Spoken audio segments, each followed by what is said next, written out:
And now something completely different. Good afternoon. I'm speaking to you live just outside Los Angeles. I like to think balding is just God's way of saying, now let's see you get laid. Is it true that if you don't use it, you lose it? What I'd really like to do is put the greatness of this man in perspective. The hair loss community has a lot to be thankful for, having you as a spokesperson. You mean you just call this guy up? About life and about reality? And now, America's #1 reality radio show for men. Live from Los Angeles, it's Spencer Kobren's The Bald Truth. Hey guys, welcome to The Bald Truth. Phone number 888-659-3727, live from Los Angeles. I'm Spencer Kobren, and look, it's The Bald Show. That's what it is. It's a weird little show that we've been doing for the last 14 years. And the reason we can do it for so long and be on the air is because 2/3 of you, by the age of 35, 2/3 of you guys, will be dealing with some degree of hair loss. 40% of hair loss sufferers are women. It's like a silent epidemic of biblical proportions that affects just about every household. And you know what? Sadly, society, for the most part, really doesn't allow us to talk about this.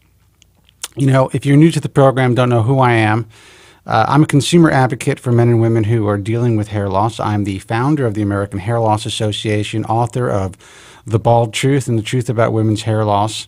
And I am a hair loss sufferer who started to deal with this bullshit at like the age of 21. And I did I used every possible lotion, potion, every BS treatment that was on the market at the time. And sadly, I learned the hard way that even though this is a $3.5 billion a year industry, 99% of all products being sold that claim to stop, prevent, or treat hair loss just don't work. They won't help you. Nonsense. It's bullshit. And part of the reason why the industry does so well is because society doesn't allow us to talk about it, because it's taboo to feel, like, we can mourn the loss of our hair. As guys, we can't say, hey, you know what, hair loss sucks. We feel unattractive or we're feeling less attractive. We have to man up, deal with it. That's what we have to do. That's what we're forced to do. And that creates this kind of cloak of silence, this silent suffering. And that's why these companies and these snake oil salesmen and these butcher hair transplant doctors, the guys that are not doing it to state-of-the-art standards, are able to take advantage of us. This show is a safe place for you guys to come and talk about your concerns about hair loss, to vent, excuse me, to learn about products and services that actually work. And it's important that you guys know this. This isn't an infomercial.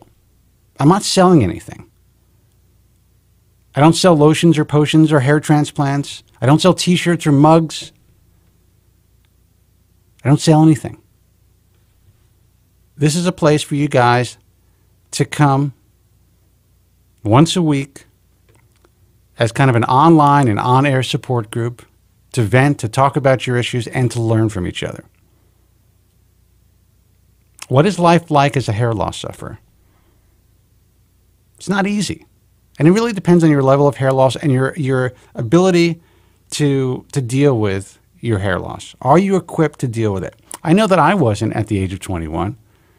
I wasn't equipped to deal with it, and I'm still not. I'm still like the Harry Houdini of the comb-over, and I say this every week because I am clinging onto every goddamn hair that I have in my head.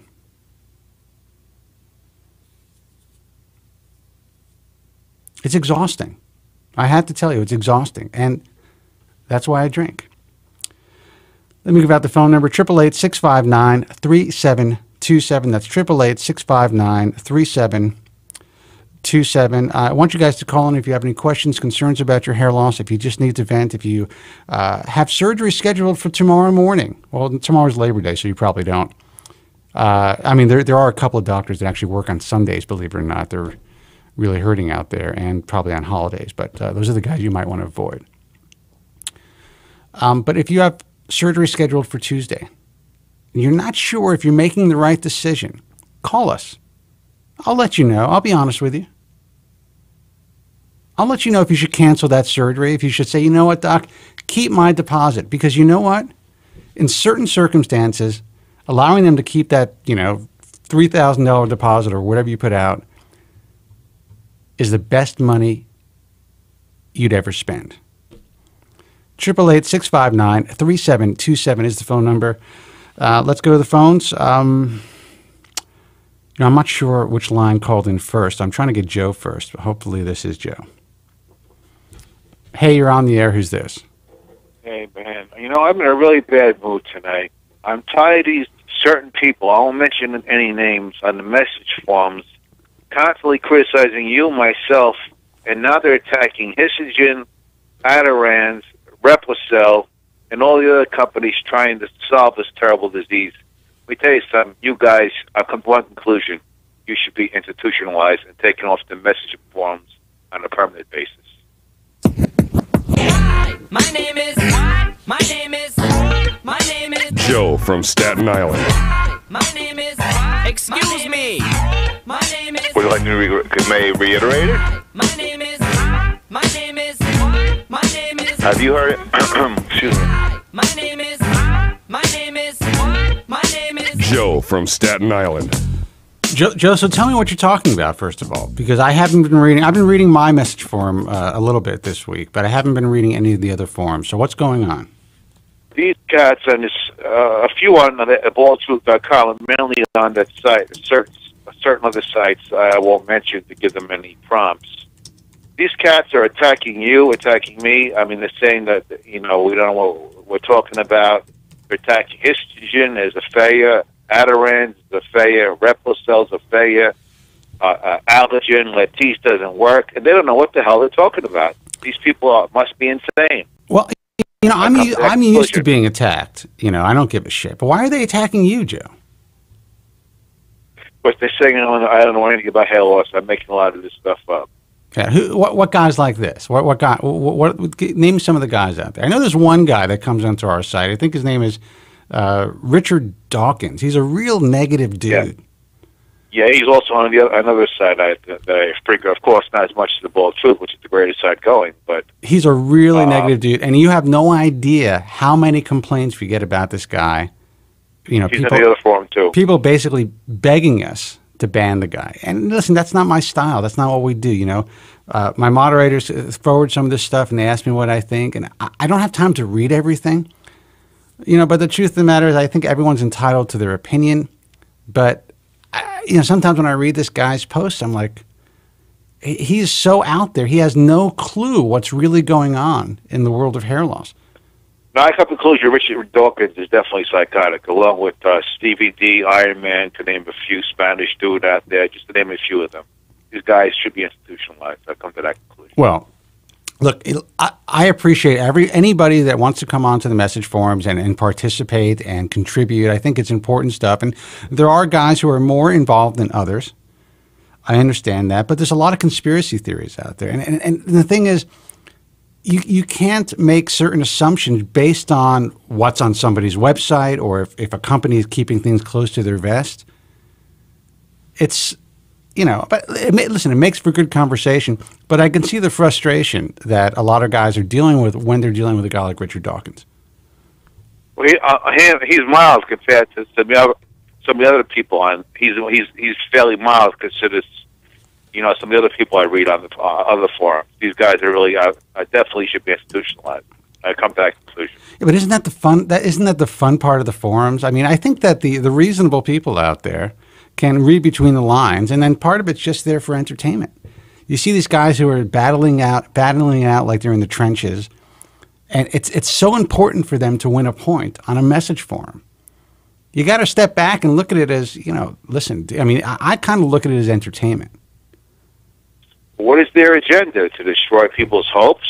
They don't have nothing better to do? People are fucking miserable, man. People are miserable out there. I understand. They don't hold jobs. I understand the depression of hair loss and, whatever. They feel like they're going to be alone, or they feel like this is their only hope, whatever these new technologies coming down the pike are maybe their only hope to have a happy life. I get that. No, that's what the point I'm trying to make is they're constantly attacking these companies we're making lots of progress. They're making up lies about these companies that are totally outrageous. Well, it doesn't matter. It's not like the stockholders of these companies are going onto the message forums and think that what Richard Dawkins is writing is reasonable. You know, it's not as though their stock is going to go down. I think I think the way these companies look at the message forums, at least I know at least our message forum, because it's pretty popular. What is the most popular one? Your message forum, thebaldtruth.com. Let's be honest. Well, let's be honest. It's the most respected. It's the only one that's ever been mentioned in major consumer publications like Consumer Reports and Consumer's Digest and GQ magazine and other places like that. But with that said, I think that these companies look at what's happening in the forums as positive, whether it's negative guys like Richard Dawkins or whatever. As long as there's a buzz, as long as people are talking about their product, it's positive for them. Even the so-called, even some of the snake oil products. I'm not going to name them, but there was one thread on Bald Truth Talk that was must have been 150 pages long about a product that in my view is a snake oil, and I'm sure they got plenty of business. I'm sure they were interested in reading what's going on and how people are faring on their product. And any news is good news, or any press is good press. That's just the way a lot of these guys look at it. Well, Richard Dawkins, in my opinion, I think you and your staff should consider banning him for thebaldtruth.com, because this guy is a very disturbed individual, in my opinion. Yeah. Well, I'm we're not heavy-handed when it comes to banning people. We try to give people the opportunity to speak their mind. We try to give people the opportunity to get help when they need it. I think Richard Dawkins needs help. He needs a little bit of, hopefully he can calm down a little bit. But, we'll see. Definitely off the wall. Now, as you probably know, I've had a very busy week. I have a lot of news to report on tonight. Let's do it. Then, who's the guy with the Obama picture with fraud on it? Who's that guy? We're not a political show. It's not a political show, and how dare you call the president of the United States a fraud? I'm not a big fan of Obama, but he's still the leader of the free world. Give the guy a little respect. I strongly insist that people should respect the president of the United States. Well, absolutely. President Barack Obama. I'm not a fan of his politics for the most part, but he's the president. Respect the man. Yes. As an American citizen, I do support President Obama. Absolutely. Now, as you probably know, we have a lot of news to report on this week. I'm sure you're aware of that. Let's do it. Well, let me start off, of course, the international breaking news. It's been in over 100 separate publications that I can count of. I've been reading a lot of them. Say that in English, dude. Well, international news this week was made by, as you know, Yale University scientist Dr. Horsley and her staff of 6 other people. Okay, and let our listeners know what's going on. Well, they made a major discovery. The bottom line is that they discovered that, like we know already, a balding man has the same number of stem cells as a man with a full head of hair, and they don't die. That's correct. But their research is showing that a balding man is lacking something that's called adipose precursor cells, which means when a man who suffers male pattern baldness, the fat layers of his scalp actually contract and decrease. And their hypothesis is that if they're able to inject some type of fatty cells back into the shrunken cell, hair follicle, that they could reintroduce hair growth into that individual. And what's exciting about this is it's not a drug.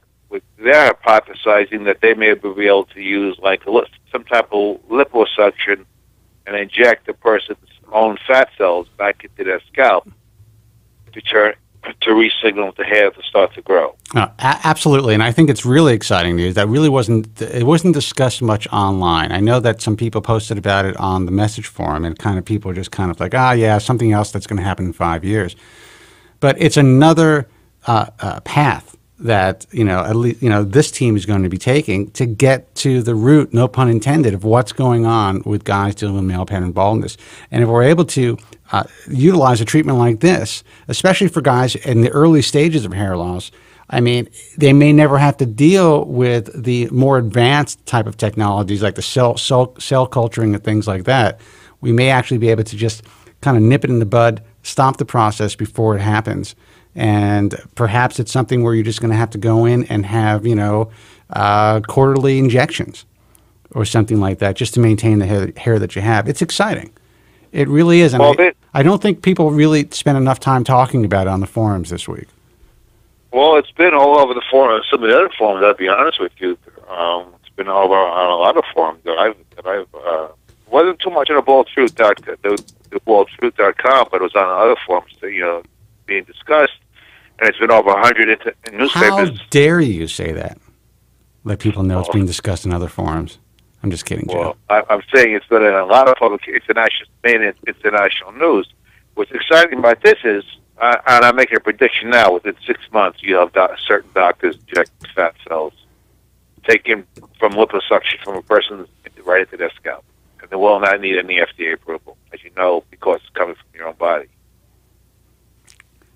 UB wants to know if I'm sporting a goat. Yeah, my goat is right here. Right next to me, by the way. Now, I'm saying this is not 5 years away. You'll have doctors doing this within the next 6 to 12 months. I guarantee you that. Well, what's interesting, you're gonna have doctors who always kind of like jump the gun, who are going to be offering this shit, for $1,000 or $1,500.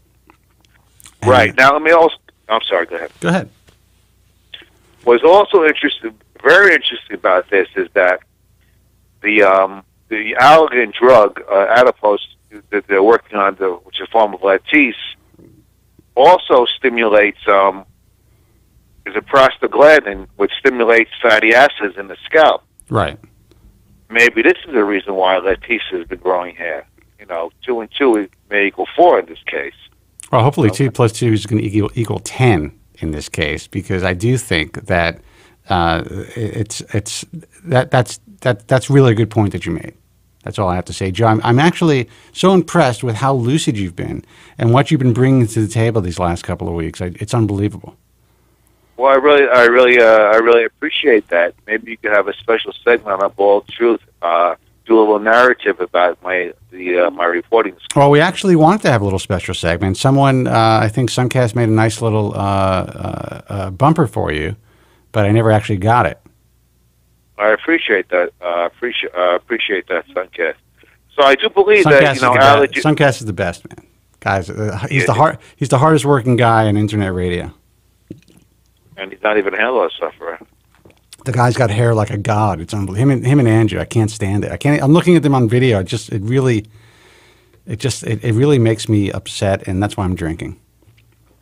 Well, as you know, I do the show now in a very lucid motif. Now, I really think that allergen, could be onto something with this prostaglandin, another avenue to stimulate hair growth. So something strikes me here with this discovery and allergen discovery. Something is definitely up here. Now, also, getting back to Replacel, a lot of people on message forums are talking about you and Replacel, wondering why you're so interested in Replacel. Well, I'm so interested in Replacel because I think that it really it has some real potential. There's real science behind it. There's real scientists involved on the board, and the impetus of this product was really based on research by what's his name, Kevin McGowie and his partner. Right, and they've also announced that the trials will end in 2000. I picked this up today. The trials will end in 2013, and they really could start offering the product immediately because it's not, as they're insisting they can put it on the market within a couple of years because it will not need any type of government approval from anyone because it's from your own body. Well, here's the good news. That is good news, and here's even the better news. For everyone who has been pounding down my door, sending me emails, posting about it online, I will be conducting an interview with some of the guys from Replacel this week, so hopefully we can get everything up online, and I could also share some of it on next week's broadcast. Well, I gave you some questions last week, as you recall, in last week's terrific broadcast. Well, you know what you can do, Joe? You can email me some questions. Anyone else, I know there's a thread on Bald Truth Talk. If anyone has any specific questions, just put a list on Bald Truth Talk on the Rebel Cell thread, and I will try to get to those questions. So make sure you get that done tonight or tomorrow so that we can make sure that we include some of those questions in the interview. Let me give out the phone number, Joe, 888-659-3727. Can you save some of the news so we can take some phone calls, and then we can kind of come back and get some more information from you? Well, of course, you're the boss. I will give you say one quick thing. Just remember, I may forget this, so I remember. You see if it makes sure this works in scar tissue, I think it will, the Reposol. Well, we're hoping. You also have to understand there's only so much, no matter how scarred you are from hair transplant surgery, if you're able to create and grow hair around the scar tissue, you're still going to be a hell of a lot better off. I do think that these type of technologies will, or this type of technology will be capable of potentially growing hair in scar tissue, but you're still going to be better off. I mean, I know that you think your head is pretty scarred, but in retrospect, if you really take a look at everything, if you had hair all around the scar tissue, I don't think that the scars would be very visible. Unless you cut your very wide? I don't think they would be very visible unless you cut your hair very short.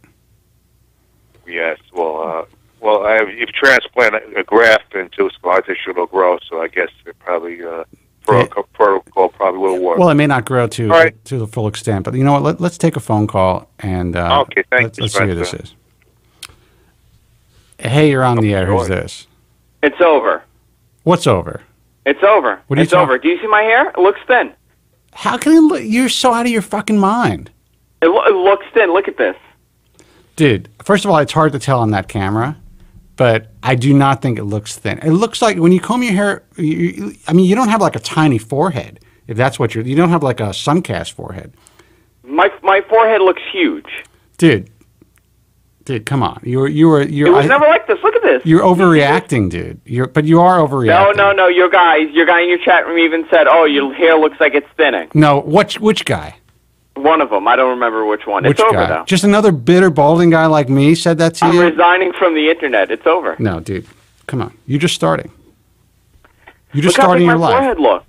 Dude, that doesn't look big. Look at your eyebrows. Just grow your eyebrows a little higher, and you'll make up for it. You don't think it's thinning? No. Where's Joe? Can Joe look at the feed? If Joe looks at the feed, he's honest. You're lying to me. I think you want me to lose my hair. Why would I want you to lose your hair? Joe, are you there? Andrew, I've dissected your hair online. As you know, I'm not a physician, but in my opinion, you're not losing your hair. Do you see right now? It looks thinning. It looks like the front is going. Dude, why do you think it's going? Maybe you have a mature hairline now that you're almost 28 years old. I mean, what do you expect? I don't want to mature. I want to look like a 10-year-old. Dude, first of all, you have to deal with the fact that you're turning into a man. You're getting past that boy stage, and now you look like a man. Just deal with it. What do I do? What do I do with this? You do admit that it is receding a little bit. No, I don't think it's receding. It looks like you have a slightly matured hairline. It's not thinning at all behind. It's a pretty thick wall of hair. So I wouldn't be too concerned about it. I would just continue to do what you're doing, make a lot of money, get your ass into the gym, and you won't even think about it. It's over. I'm done. Dude, you look like, you're like a really good-looking dude, okay? I mean, I'm talking to you like a father. You're a great-looking guy. You got nothing to worry about. Even if you lost your hair, it wouldn't affect your looks that much. You are pretty cute. You are pretty cute, Andrew. I'll be honest. Oh, geez. Thank you, Joe. But I want to be cute with a full head of hair. No, but that's the thing, dude. I mean, I'm going to go do my hair. I'll call you back. I have to go do my hair now. All right, do your hair. I have to do my hair. All right, Goodbye. Go ahead. 888-659-3727. 888-659-3727. Let's see who this is. Hey, you're on the air. Who's this? Yeah, guys. Oh, my God. Like our long-lost brethren. George, what's going on, man? Where you been? Oh, man, I tried to call you. I tried to call you last week, man. Your effing phones wouldn't work. And Andrew, I called him, and he couldn't get through either. I called all your numbers, and it would go straight to this. I think Andrew was screwing with you because Andrew was on the show for like an hour last week. Well, I called all your numbers, and it would go straight to this voicemail thing, and it just happened over and over and over again, and I don't know what the hell was going on. So I called Andrew, and he said, let me see if I can get him for you. And he called, and he came back. He said, man, same thing happened to me. So well, what I want to do in the future, George, if you ever have problems, I want to give you, I'll email you my Skype information. You could always Skype through. So if you're online, you could always Skype me. Okay, even right now, I have to reload Skype on this laptop.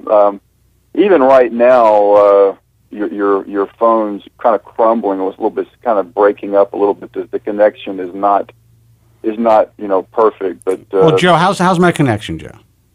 I haven't noticed. Yeah, I'm not trying to contradict my good friend George, but I haven't noticed any you breaking up at all tonight. Yeah, everyone else says it's pretty good, but I tell you, I'm still trying to get it perfect. But you know what? This is what's perfect. The video is crystal. For the most part, the phones are working. We've come a long way. Well, you're making progress. So, but anyway, just wanted to touch base with you guys. It's great to hear my friend Joe with some good news.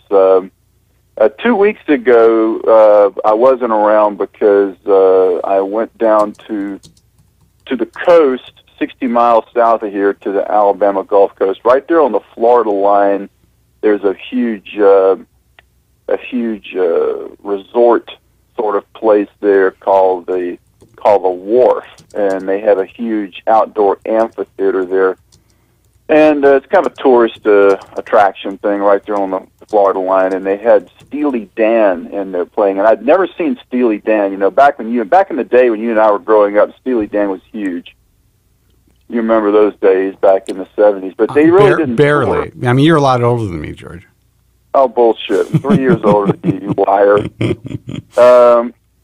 I know you probably are a huge Steely Dan fan, like most of us, but they never toured back in the day. Yeah, who wasn't? They never toured back in the day, so I went to this concert with my buddy's wife. My buddy, at the last minute, decided he didn't want to go, so we went down there because we all, grew up together. And man, you forget how many hits some band has when they've been around since 1966. It's insane. You can only think of a couple of songs, and you get there just like they played solid hits for 2.5 hours. So it was really killer. Had a great time. I was thinking about you guys. Missed the program. Now, was it like a bunch of old people, like old fools like us, trying to chill and have fun? Really, it was kind of like going when I saw Page and Plant. When I'm the biggest Zeppelin fan in the world. When I went to see them several years ago, or back actually, hell, it's like 15 years ago now, when they did their Page and Plant Unleaded tour. It's really weird. You'd think it would just be a bunch of old farts. And in fact, instead it was, people that were running anywhere from 10 years older than those guys. I mean, there was like old white-haired fat people there down to like 12 and 13-year-old kids who were into it. Yeah. And it was the same thing with Steely Dan. I mean, when you got music that's that good, it appeals to every generation. So. Sure. There was a lot of older people there, but a lot of them had their kids and their freaking grandkids. There was like 3 generations there. So the bottom line is, as long as there's boobs and drinking happening, I don't care what the music is. I would enjoy it. There was a lot of people drinking beer and eating junk food, so which of course I didn't either. But I enjoyed the music immensely, had a great time, but I did miss the program. It's like when the program has become such a part of my life, and you and Joe and Johnny and Andrew and the rest of the crew, it's like when I'm not there, I feel like I almost feel like I'm missing class, and I feel guilty or something. Well, and that's what we're working towards. That's what we want. But this is the good news. Now that I have decided to sign with GFQ as far as allowing them to syndicate the program, we're doing full archive shows on the Bald Truth. So you can see the entire video broadcast on the site. We upload the show every week. So I don't know if you've been to the site for a while, but you can check out thebaldtruth.com, and if you miss the show, you can listen and see the whole thing. So you actually go to thebaldtruth.com. You can find an archival gallery there. Absolutely. You have in the article section on the home page, you're going to see the shows. And if you just check out, I think it's under show archives or past shows. I don't know what they put there, but you'll see all the archive shows. Well, I'm glad to hear that. If I ever missed something, I can go back and pick it up. Well, I'm just, this weekend down here on the Gulf Coast, we're all kind of enduring Tropical Storm Lee. As you're well aware, it's like this huge storm in the Gulf, and it's been soaking the entire coast from Texas. I know, yeah. Way the hell over in Florida. So we're all just been getting barraged with rainstorms, and it hasn't been really bad here in Mobile. It hasn't been bad at all. We thought it was going to be a lot worse, but it sort of petered out a little bit before it got to us. So that's kind of like what's been going on down here.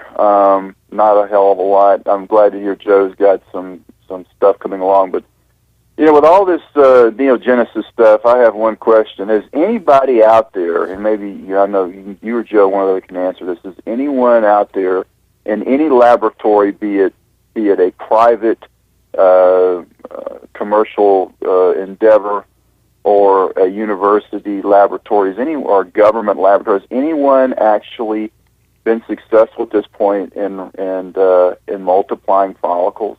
Is anybody actually pulled it off yet? Well, Joe, I'm going to let you answer that to give you your little, Joe from Staten Island insight, and then I'll take over.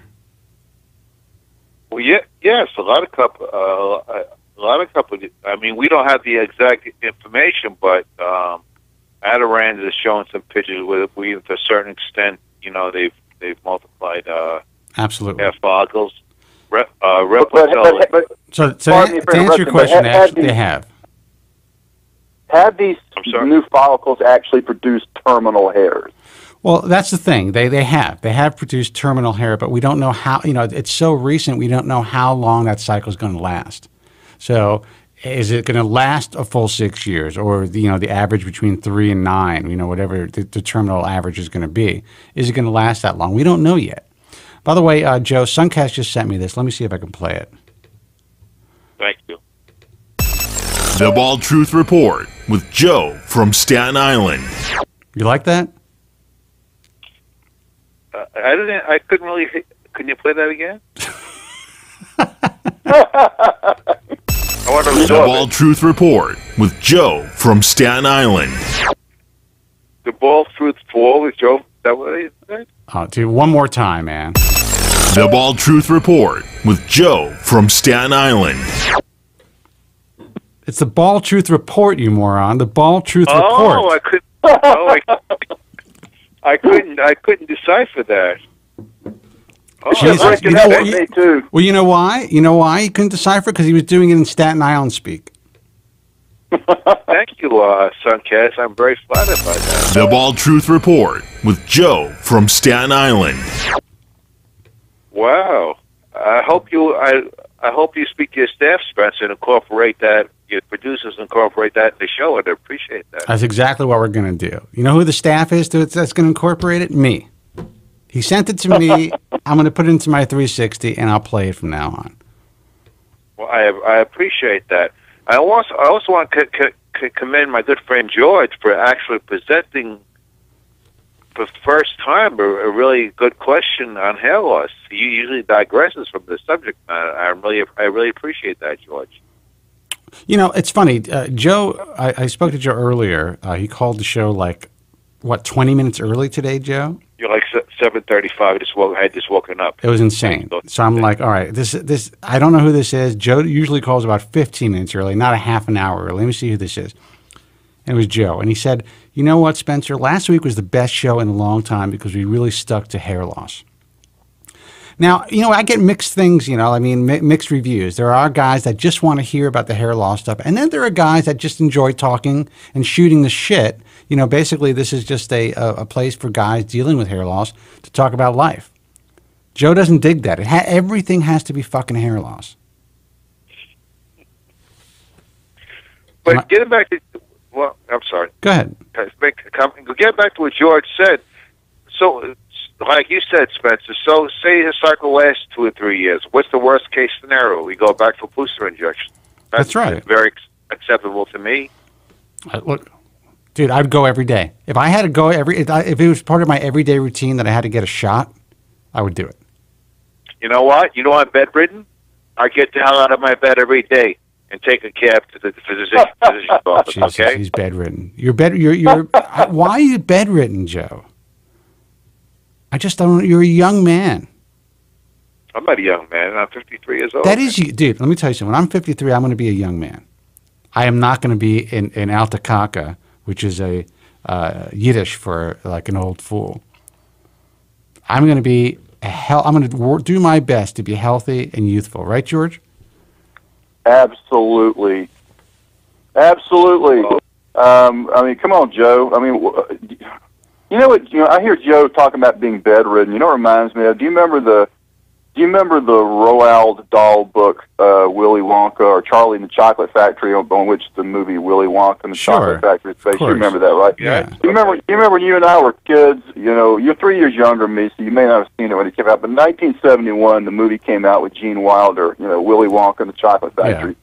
And they had it had Charlie's grandfather that went to the chocolate factory with him, but he'd lived in the bed for like, you know, decades, you know, saying he was, you know, that he was old, you know, he and his grandfather and grandmother just kind of slept all day long, you know, in this big old brass poster bed there in the apartment. Yeah. It was like my house growing up. It was like the walk up that I grew up in. With my grandmother lived in the house. It was ridiculous. We had a dog, my grandmother. Jesus. Well, you know, I don't know. Whenever you do Joe's deal. Oh, by the way, Spencer, before I forget, I wanted to apologize to you. I had created.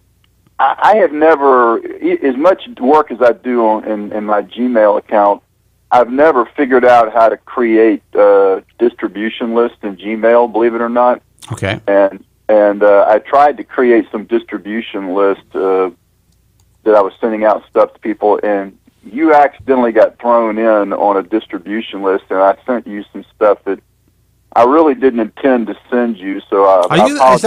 I got an email with a it looked like a penis between two pieces of bread. Was that you? Oh, that was not me. No. All right. No.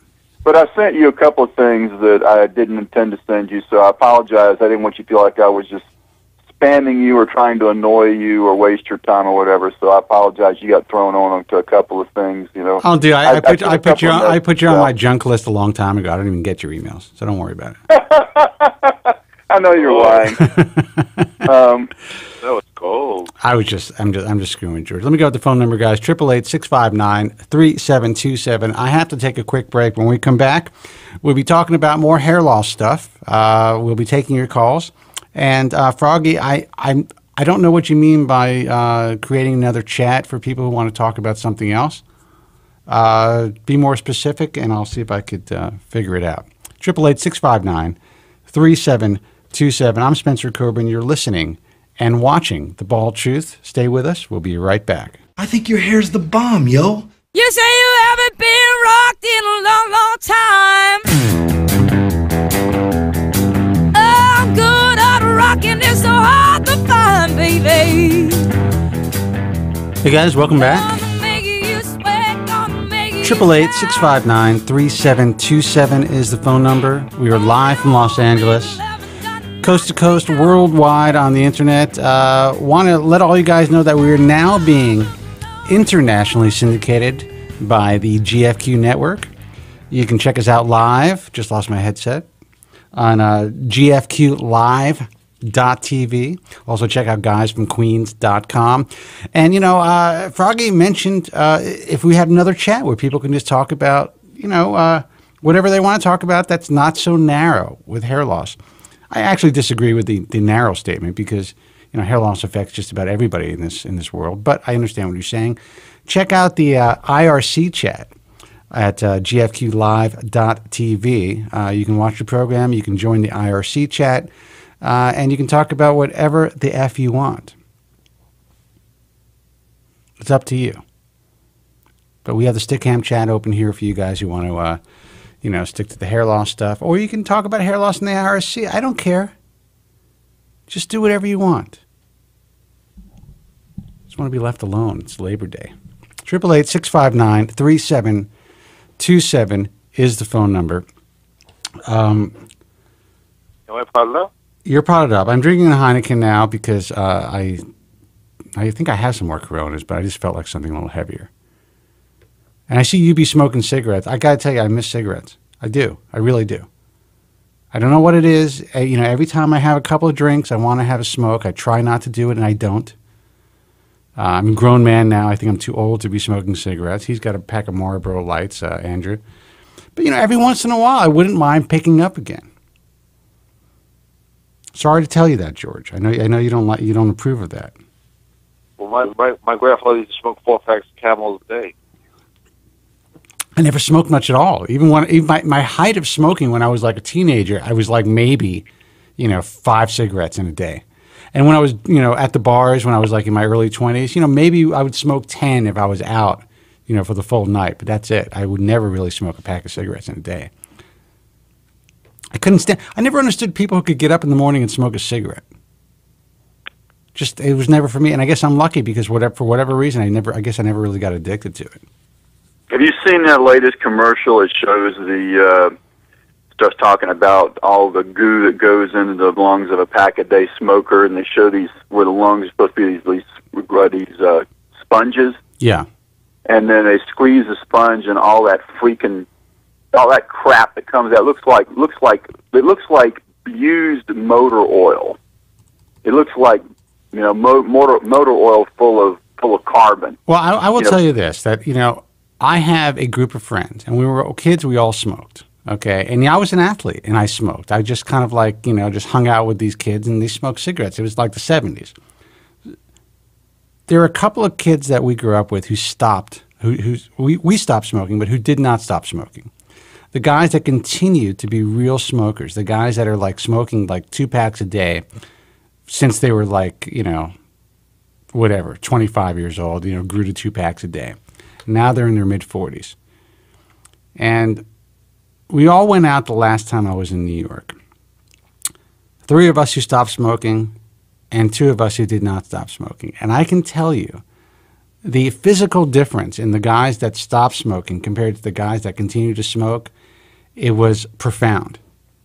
Profound. I mean, you really saw the age I hope you guys, I don't think these guys are watching, but you really saw the age in the guys that continue to smoke on a regular basis compared to those of us who stopped. It makes a huge difference. So I tell everybody, you want to smoke a couple of cigarettes, you're going out, having fun, whatever it is, do it as a kind of a social thing. That's one thing. But to be a real smoker, man, it really ages you, man. It's basically, they talk about nails in your coffin. There's no doubt, man. It's turbo aging. These guys are physically, significantly and visibly older than the guys that stop smoking.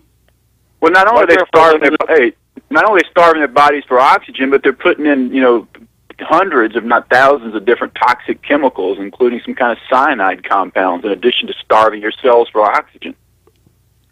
May I just interject with something? My grandfather ingested 4 packs of Camels a day and lived to the age of 98. Yeah, but he probably looked like shit. No, actually, he looked great, except he was an 087. Now you be left the room. I didn't mean for him to leave the room. We love you, man. I love you to stop smoking. And he when I see him smoke, I want to have a cigarette. But yeah, Piedmont said something interesting in the room that maybe it's like the socioeconomics are involved. That usually it's the people who continue to smoke who are making less money in life. These particular people are doing quite well in their lives. One guy owns a 3,000 square foot apartment on the Upper East Side that is now worth like $3.5 million. Plus, he doesn't have to work that hard for his living. So, it's a matter of how you want to take care of yourself in life. And I think I'm a big believer in everything in moderation. So I think that maybe by introducing some toxins into my life, into my body over the years, and I know Georgie may disagree, who knows, maybe I've become kind of immune to certain things because I did introduce this stuff to me into my body at a younger age. I don't know. I have no idea. I just hear silence though on the other line. Well, what? Am I potted up? Yeah, you're potted up. But did you hear my comment? My grandfather looked great at 98, except he was an 087. Well, yeah. He drove his own car to 95, man. That's unbelievable. But the guy was hair loss sufferer. That was the only thing, problem with him. Hold on for a second. I'm being distracted here. I got so many windows open. People are Skyping me, and then they're IMing me through the chat. I'm doing a radio show, guys. You'll have to give some more news while you're doing that, so the viewers are entertained. Hey, Spencer, where do I pull up your video, man? I mean, I'm on your front page of your website. Which one do I click on to get you live? Now, there's 2 video windows on your front page of the Bald Truth. Well, I would probably go to Watch Live. Because I don't know what's going on with this phone, because it became very evident when you were on hold. It would play the music. The song was like, throughout the whole thing. It's absolutely my bandwidth. I think that when there's more people in the area using the internet, all of a sudden shit just happens. Sorry. So, Joe, are you having the same problem now? No, I'm really not having it. Well, I'm not having any problem. I'm calling you live from my bed, and I'm not having any problems at all. Live from you got to do that. Sunkast. I think that's going to be a good thing for Joe. Live from Joe's bed in Staten Island. He's laughing. Yeah, dude, just go to Watch Live. You can see the video. Can I just get one more? You also might want to go to you can check it out, gfqlive.tv. You're going to see the video up there as well. Well, I clicked on Watch Live, and some chick came up, some good-looking chick for some hokey hair thing called Juvicur or something.com. Really? Ads. So they're running ads for Juvicur? Yeah. Holy shit! I got to talk to. Yes. As soon as I clicked on Watch Live, it brought up that bullshit with this hot girl, with big pouty lips and big boobs, and standing in front of the scene. It says www.juvicur.com, and she starts running her mouth, which I had to run for the mute button. Wow. So, Andrew, what? Andrew, did you hear that? I'm going to have to just embed GFQ Live's. What the hell is Juvicur? I have no idea. I have no idea. I really don't. I have no idea. 888-659-3727. I think Andrew Zarian wants to Skype in, so Andrew, feel free to Skype in if you need to. And your hair looks much better, by the way, right now. Yeah, Joe, go ahead, man. Yeah, as well. More piece of news that I had to get the viewers that Adirond was announced that they've already. Wait, Joe, wait a second, before you do that. The Bald Truth Report with Joe from Staten Island. All right, go ahead.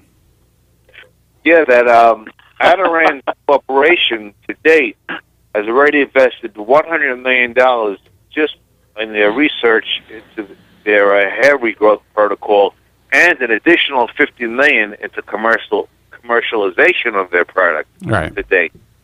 So something has to be going on somewhere. I mean, something's definitely up somewhere. Well, I agree. We have live via Skype. We have Andrew Zarian from the Andrew Zarian Show on the GFQ Network. I feel a lot better. You do? I do. It looks better, right?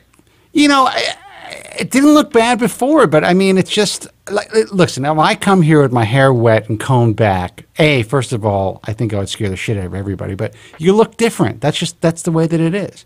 That's your best look in your mind, so you feel more comfortable. I really had a panic attack.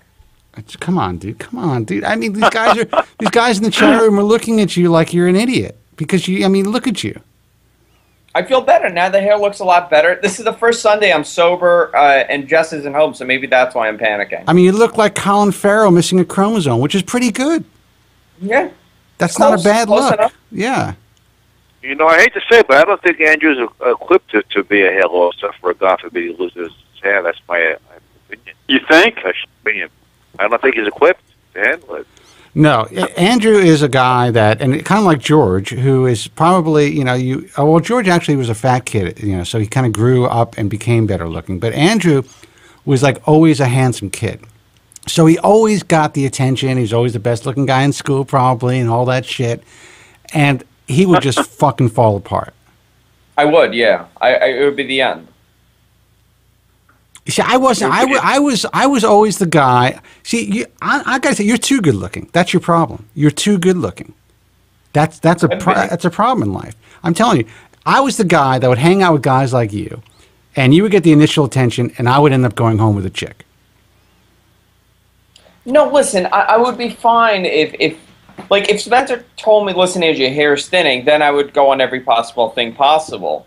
But you're telling me you can't do anything about it, and it's upsetting me. I'm not saying you can't do anything about it. I'm saying that I don't think you should do anything about it or take medication when you don't need it. You know how they have, like, they do facelifts and the forehead goes back? Can't they do a reverse facelift and bring everything forward? They actually do that. It's a Jesus, now I can't think what it is. It's a hairline lowering procedure, and they actually advance the hairline down. But then you have a very, if you're lucky, you have a thin scar right in front of your hairline that you have to have grafted with, a hair transplant. And they do that a lot for transgender people. I'm close enough. Yeah. So yes. I'm very familiar with that, Spencer. I know Joe's familiar with that. So they can do that. And that's always an option in the future if you're out of your fucking mind. I'm devastated over this because the more, like, every time I slick it back now, I could see, like, my forehead, and it's alarming. Dude, tell the Indian chicks who are doing your eyebrows to leave a little bit more height, and then close it off a little bit. Yeah, it'll close it off a little bit.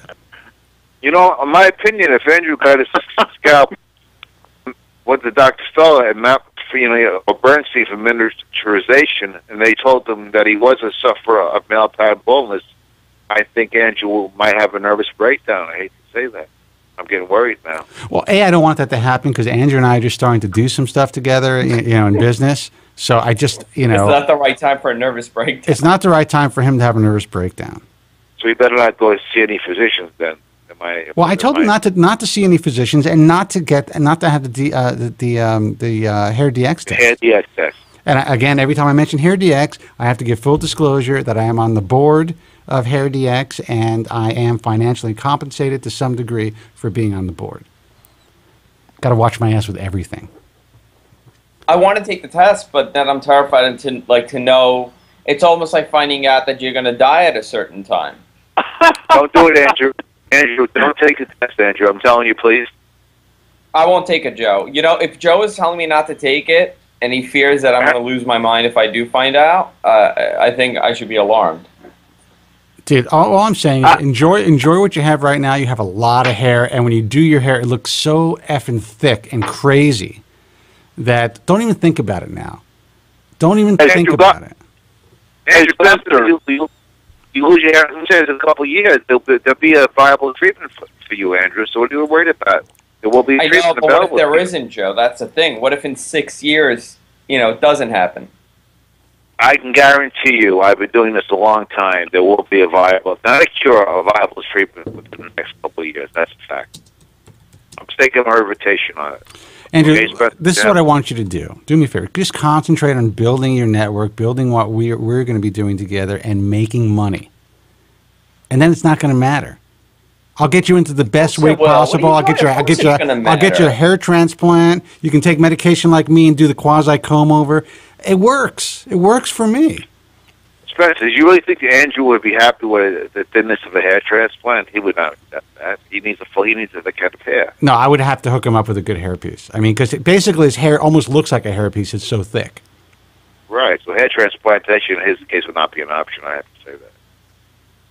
Well, Spencer, if Andrew shaves, you don't think I would be able to get this back? Let's say I'm 40 and I've seen some thinning. You don't think I could get this? By the time you're 40, you'll be able to get that. But right now, no. Dude, you're 27. You'll be 40 in 13 years. I'm 20. I'm 20 years older than you. Boy, I look pretty good. Actually. I want this hair when I'm 50. This is what I want it to be jet black. Well, my goal is to keep this hair until I'm 50 and till 60 and 70. And so far things are working out pretty well. You know what? You don't want the jet black hair when you're 50. You want to have some gray hair, man. You really do. I mean, George dyes his hair and he has a youthful face, but I am not a fan of dyeing your hair as a man. No offense, George. Why? Just my opinion. Because I think that as great as people think they look, they start to lose a little pigment. Every decade, you lose about 10% of your pigmentation. So and the pigment changes. So if you're trying to maintain the same hair color you had when you were 20, it usually doesn't work. My advice is if you're going to dye your hair, lighten it up a couple of shades, every 2 or 3 years. And then it would look more natural. But don't keep it the same dark brown that you were born with. What do you think about that, George? I think you're right about that. I've heard the same thing. Of course, that's one of the reasons. One of the reasons God makes your hair go gray as you get older and your start to fade, start to get wrinkled. The graying hair softens your look. That's why old men that are 80 years old with jet black dyed hair look like a freaking mannequin or something in a casket, because it just does. It's not congruent. The look is not congruent. But I had a question for you. I'm looking at my buddy Andrew there, looking so dashing with his huge shock of hair sticking up in the front of his head, and he's got that devilish mustache and beard. Do you think in 20 years, if that dude loses his hair and he shaves his head, I'm thinking he's going to look kind of like Anton LaVey. Who?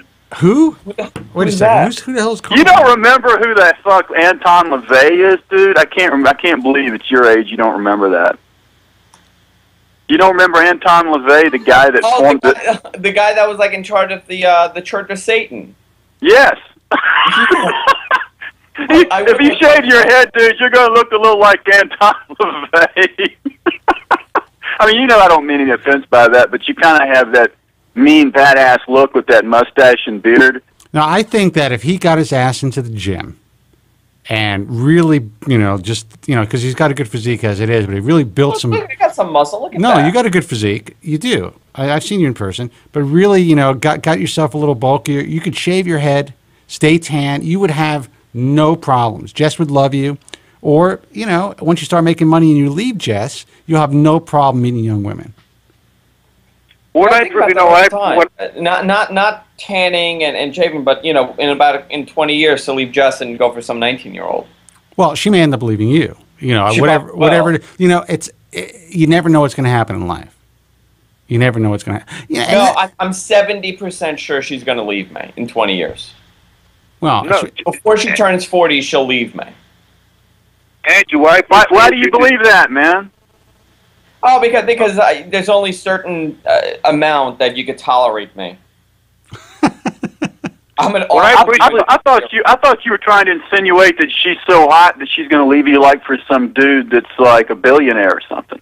No. What she'll do? No, she probably will do that. Well, no. She doesn't have much time left for that, though. She doesn't have much time left for that. She may leave you, but she only has a limited amount of time to be able to pull that off.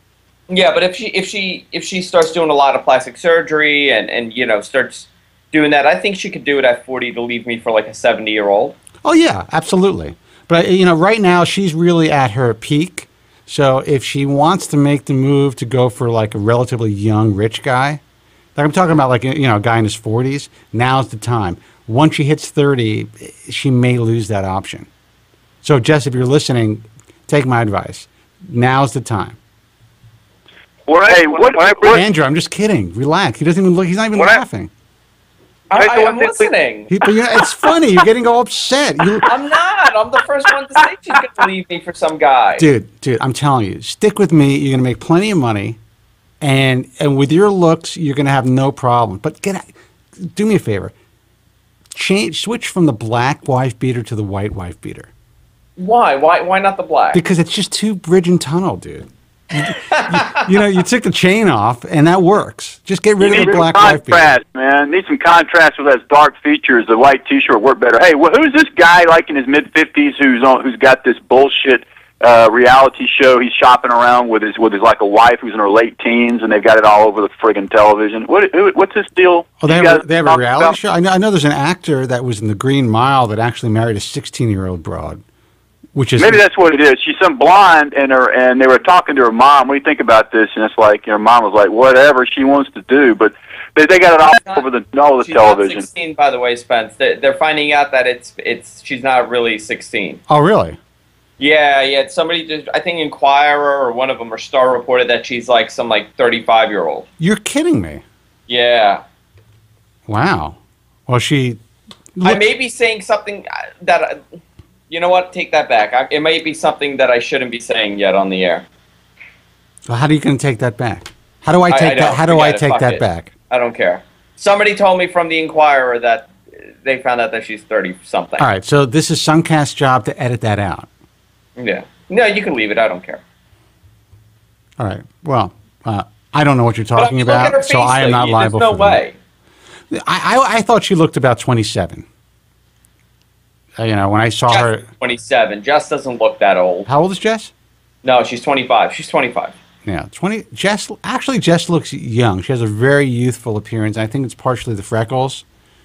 And she just looks very young, man. She has not even gotten close to hitting the wall yet. Well, she is young. She is, but there are 25-year-olds that, you know, don't look great. They smoke, they tan too much, and they're already starting to look a little, you know, a little haggard. You know, they've had the, you know, chlamydia 7 times, and I guess once you get it, you always have it. So. When I briefly interviewed Jess on the air and asked about Andrew, she said she wouldn't care if he lost his hair. No, that's a lot. Still left her. She wouldn't care. No, that's a lie. She would. She definitely would. I don't see that's the thing. I'm telling you, I don't know what you would look like if you shaved your beard and lost your hair, but if you kept your beard and, you know, bulked up a little bit and just like maybe got some tats or something, you would look like a tattoo. You would look like a badass. Where's your tattoo? On my back. Okay, well, maybe some on your arms. You would look like a wrestler, dude. I mean, you have that, you know, you have those crazy eyebrows. So you have so many more options than, you know, a guy like me, who I think I really need my hair. And that's it. That's the way that it is. Here's the thing. I want to work out. I'll do some HGH. Why do you got to do HGH? And then I'll lose I don't do HGH. Don't do that, Andrew. Don't do that, Andrew. I'll lose my hair, right? Dude, all I do... Don't do that, Andrew. Please, thank you. Don't do it. This is my routine. I swim. I do push-ups. I do pull-ups. I do leg extensions, leg curls, and lunges for the most part. I don't really do curls or anything like that. That's all I do. And I'm 46 years old, and I don't take HGH. If you do that consistently, you will have a strong body.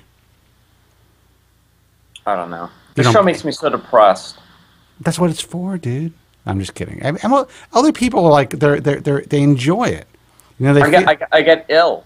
Well, you know what it is. You're not at the stage where you're really losing your hair yet. The guys that are losing their hair, they find there's a sense of camaraderie. They're able to talk about something that they usually don't talk about. You, on the other hand, are just waiting for the other shoe to drop. Yeah. So I say stop watching the show. It's like you were told that, you know, you're gonna one of these days this is gonna happen to you and you're gonna die and you don't know when it's gonna be. No, you don't. But you could also be impotent. You could also lose a lung. I mean, you don't know what's going to happen tomorrow. You can walk outside your door and get hit by a car. All of a sudden, you could have a stroke. You can go drinking one night, hang out with a guy like Chauncey, who's just insane as far as his partying is concerned, and have a stroke. And then you're not going to be worrying about your hair. By the way, I'm starting to feel really old. My brother just turned 17 today. It's his birthday. Oh, wow. Wish him a happy birthday. What's your brother's name? Aaron. Aaron, happy birthday, bro. Do you hear that, Aaron? Spencer, stepdad Spencer said happy birthday. Is Aaron the kid that looks like a lesbian? Yeah. Yeah. Aaron's a lesbian. Could you please insist that Andrew does not go for HGH treatments because that could be catastrophic in his case, please? Dude, he's 27 years old. But I will tell you this. He's already talking about getting Botox and getting fillers at the age of 27, which is... Well, that's fine, but not HGH, human growth hormone. How do you know it's fine? How do you know how... let me tell you something. What people don't know and what the cosmetic industry doesn't tell you is that you do become somewhat immune to the effects of these botulism treatments like Botox. Eventually, you need more in order to have the same effect. You need to have it more often. So the younger you start, the less effective it's going to be, in my view, when you really need it. I don't know. I'm gonna try it when Dr. Mark Clapper comes in. I'm gonna see if he could do these things here. What are you going to get in there? What are you going to get in there? Like a filler. A filler. You're going to get a filler. You're going to look. You ever see? Take a look at what is that guy's name? Barry Manilow. Take a look at how much filler, in my view, Barry Manilow has in his face. These people feel... That dude is so weird looking now, man. He doesn't even like the same person. You know, the reason you get these lines over here is because you're actually, your muscles in your face and your skin, it's slightly, gravity's starting to pull it down. So if you pull it back up, those lines go away. But what these, brilliant cosmetic surgeons and, just these guys who, put up a shingle and say they're cosmetic surgeons do, is they decide to fill it with filler. So instead of it going up naturally, basically you're just getting bigger. And you need more filler, and then eventually your face is this big. Is that what you remember the Catwoman face lady? Remember that crazy looking woman? Yeah, I love that woman. That's my type right there. I actually saw her. I bet you did. I actually saw her at in a restaurant in New York, on an outside cafe, and I was like, "Holy cow!" Did you have a panic attack, or did you pass out or something from the fear? No, it was actually kind of like it was very interesting to look at her and see her in person. To tell you the truth. It's like driving by a train wreck. You got to look. It's true. It's true. I hate to say it, but I think that Andrew may need some type of therapy, Spencer, in my opinion. I really believe I think we could all agree on that. Well, that's what I say. I'm telling you. And then I said that before, and then I was cut off. He's too good looking. That's his problem. And he was as a younger guy, so it really screwed him up. In my view, it's better to be good looking enough and not just rely on your looks. If you're good looking enough where you can go without, you can basically get any woman, and it's not going to be like, why the hell is she with him? Then you're in a much better position than a guy like Andrew, because he's too good looking. Once he starts to lose that, he's going to lose his fucking mind. No, I think I am. Who's laughing in the background? Andrew, how tall is it, George? I'm 5'9". I'm not that tall. I feel like a little person next to Spencer. Well, I don't think 5'9". I don't think 5'9" is that short. I mean, my brother, let him rest in peace, was like 5'6", 5'7", and he would walk into a room and he owned the fucking joint. So I never really thought of him as a short guy. Well, TJ would kill to be 5'9", the poor kid, right? He would. Kieran's little. Kieran from Lunatic Radio. He's like 5'4", 5'5". Yeah, I'm not that tall. I'm just like a little taller than average, probably. I mean, I know I dwarf you, Andrew, but Yeah. I'm just kidding. Hey, dude, Andrew, remember. First of all, what are you smoking? What is Andrew smoking? A hookah? Oh, you got to see this thing. Look at this thing. Hold on. I'll show you this contraption. Jesus. And that's what stunted your growth, dude. Look at the size of that hookah. Yeah, look at this thing. The thing is unbelievable. You got to see this guy. I'm on the phone with this guy. His father calls. He's speaking in Armenian. It's the freakiest. Good God, look at the smoke coming out of that tower. It's the freakiest thing. It really is. Listen, guys, I want to take another phone call. I want to see who this is.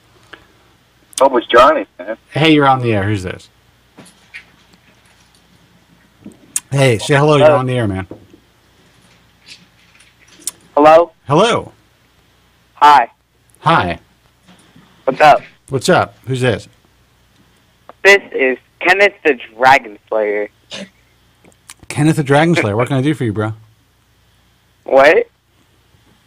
What can I do for you, Kenneth the Dragon Slayer? Well, my girlfriend has told me to call this. I don't know why. So I'm kind of here. How you been? I've been fine, man. How you been? You having a great day? Look, I'm doing my thing, bro. I'm having fun. We're drinking on the air. Andrew Zarian from the Andrew Zarian Show is smoking his hookah. I wonder what he is smoking in that hookah, though. How old are you? Seems like a good question. How old are you? I'm 7. You're 7. Wow. You're 7 or 70? I'm 7. I'm actually like 15, but I don't know. All right. Yeah. How high are you? How what? How high are you? Oh, I'm not at all, dude. I'd pass the drug test right now, so it's okay. Now, I'm just wondering if I sounded like such an idiot at 15. Did you sound like that, Andrew? Oh, I still sound like an idiot. No, really. I honestly think when I was 15 years old, I probably sounded very similar to the way that I sound now. I got to tell you, I think kids today Hey, I'm an intelligent dude. I can give you, trust me. I mean, I'm taking junior classes. Really? I'm not supposed to be. Yeah, I'm taking Algebra 2, Biology, physical science. I don't know why I'm telling you this. But how come you kids don't know how to communicate? That's what I don't understand about you kids today. Spence, when I was 15, I used to prank phone call Funkmaster Flex on Hot 97. And you were probably really good at it. I would pretend I was a black guy, and then they would hang up the phone on me. I wouldn't make it past the screener. No, but I'm curious. I want to ask this kid: what is it about kids your age that they really can't articulate their thoughts? I mean, they speak in like this weird vernacular. It's not even English anymore. I'm pretty sure it's because like we're the internet generation and we grew up just typing and texting, and it dumbed us down a little bit. Well, actually, that's like that. I think that was a good admission. That was well said, and I think that might be the case. Once you go out and talk to somebody in person, what do you got? What do you do socially? It's like 9 o'clock at night, and it's actually 10 o'clock. I'm gonna go talk to people. I'm not talking about right now, dude. You see, that's what I mean. You tell me you're intelligent. I'm talking about in life. I know. No. Do you go out? I was out all day, and I was at the movies the other day. I was talking to people. Oh, good. Well, I'm glad. I'm glad. I got to tell you, I'm really glad that I don't have children, because I just hung up on the kid. There's no way that I can deal with this. I mean, I actually had to function and learn how to write checks and, function as a quasi-adult at the age of 15. But did you sound like that? Like, I wonder, like, my brothers really, yeah, I guess they sound like that. What?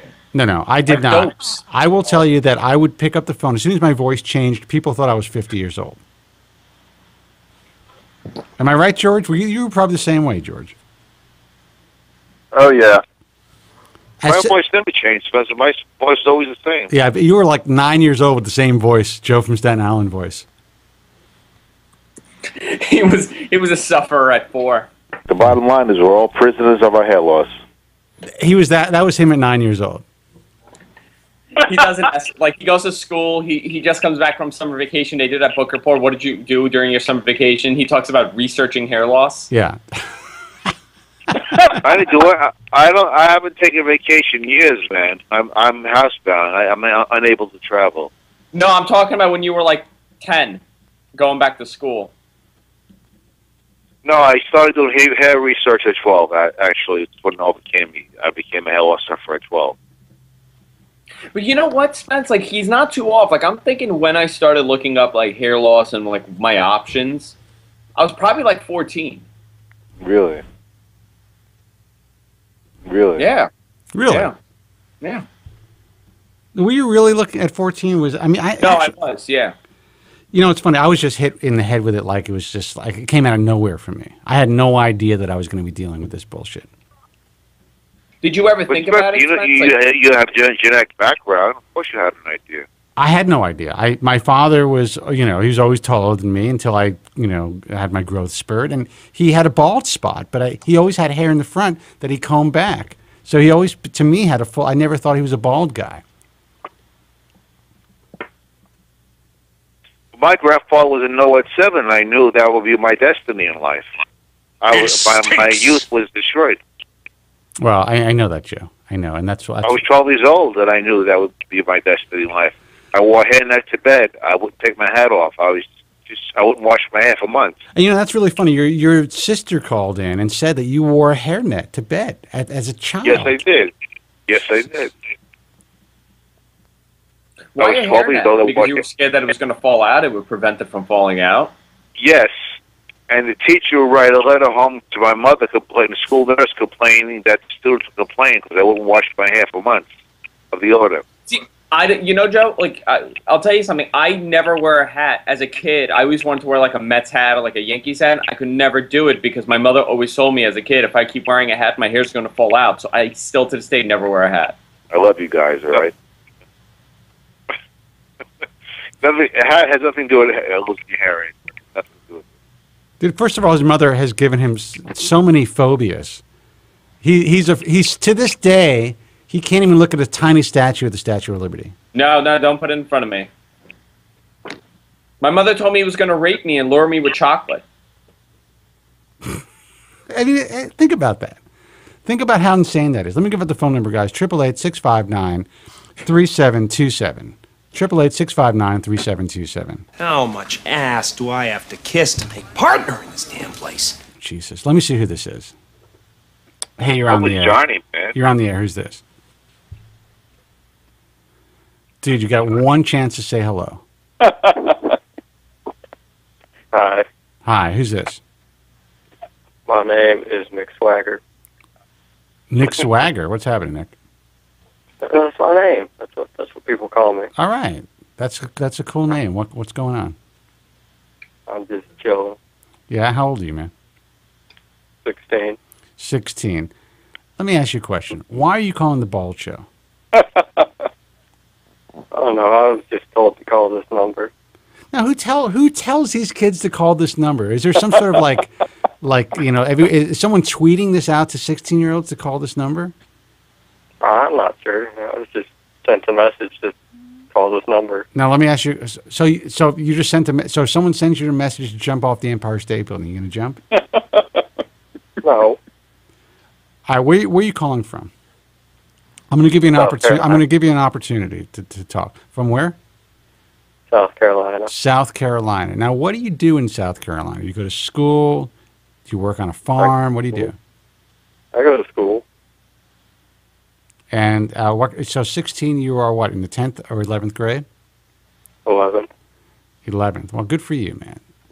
And so what do you want to do with your life? Not sure yet. What do your parents do?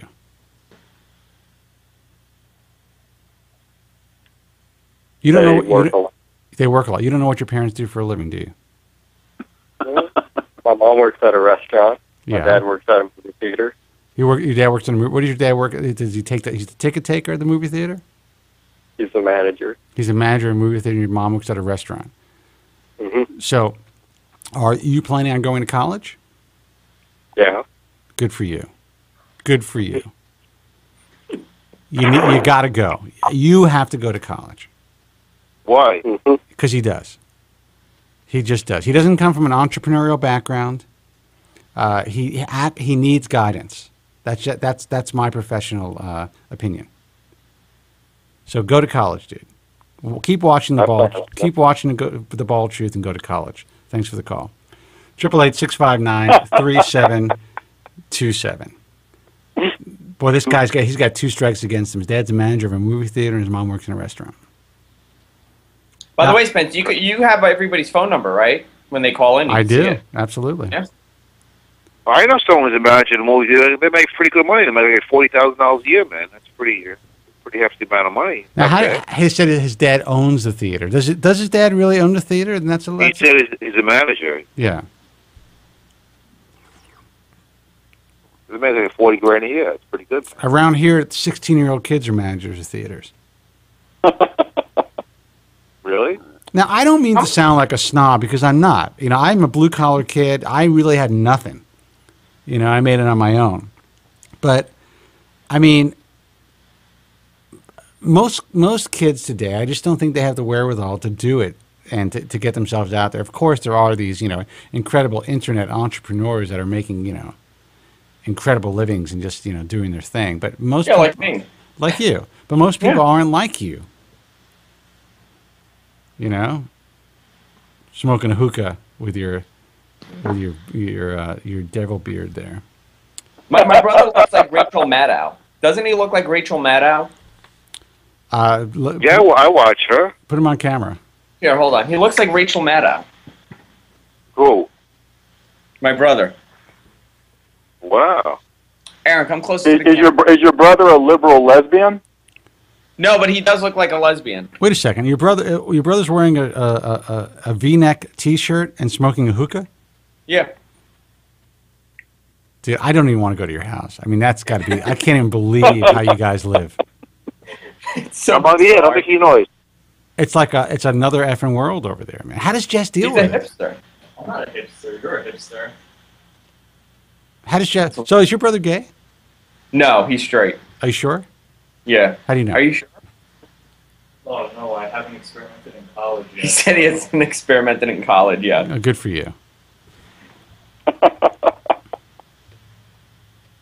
All right, I'm gonna go, Spence. I've taken your show and I've derailed it. You have actually. Everyone is IMing me right now. Listen, dude, thank you so much for hanging out, guys. Check out guysfromqueens.com and gfqlive.tv. You can see me live on the feed, and also if you want to go into the IRC chat, I still don't even know what does that stand for. IRC?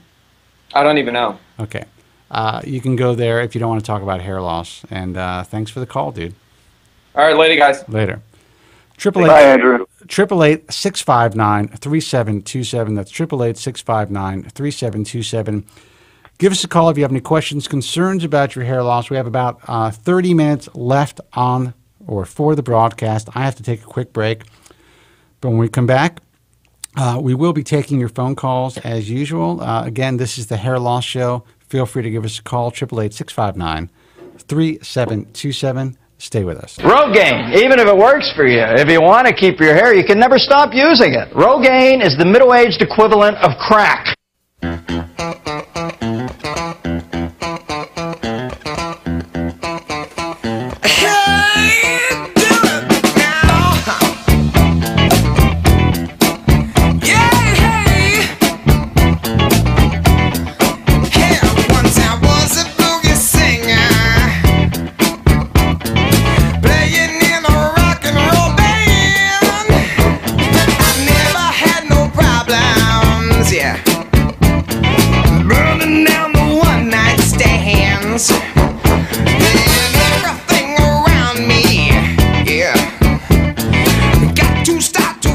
Hey guys, welcome back. 888-659-3727 is the phone number. No, Andrew, I didn't turn on the light. I don't know what you're talking about. Maybe, I don't know. Who knows? You are listening to and watching The Bald Truth, self-help radio for guys, and of course for girls who unfortunately get it. 2/3 of you by the age of 35 will suffer with some degree of hair loss. 40% of hair loss sufferers are women. It is what it is. People don't realize that, but women, almost as many women suffer with androgenetic alopecia as men. They are just able to handle it, or I shouldn't say handle it better. They're able to cover it better than most of us guys because they have falls and wigs and hair pieces that look very natural. And, you know, frankly, when you see a woman with hair extensions or whatever, you're not really thinking they're dealing with hair loss. You kind of think, you know what, they're probably doing this as a fashion statement. Well, believe it or not, most of them are not. Check out womenshairlossproject.com if you really want to get some insight on women's hair loss because let me tell you, that site is the largest online support group for women, the most respected. And I got to tell you, these women put themselves out there. They put their images out there. You're talking about beautiful young girls who are dealing with hair loss. And they're figuring out ways to move on with life and deal with hair loss as women.